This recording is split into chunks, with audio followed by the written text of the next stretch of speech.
गाली गलौज और धमकी से भड़के ईरान ने जबरदस्त पलटवार शुरू कर दिया है।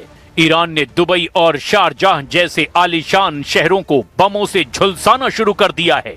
यूएई के शहरों पर ईरान मिसाइलों और ड्रोन की बौछार शुरू कर चुका है। खाड़ी देशों की तरह ईरान ने इजराइल की पोर्ट सिटी हाइफा पर सबसे भयानक मिसाइल हमला किया है।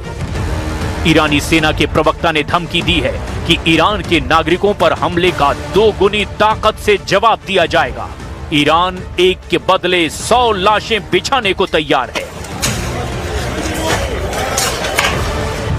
तेहरान पर बमबारी का बदला ईरान ने हाइफा में हाहाकार मचा कर लिया है, जहां रिहायशी इलाके में फटी मिसाइलों से जानो माल का भारी नुकसान हुआ, मगर एक इत्तेफाक से इजराइल का सबसे बड़ा नुकसान टल गया।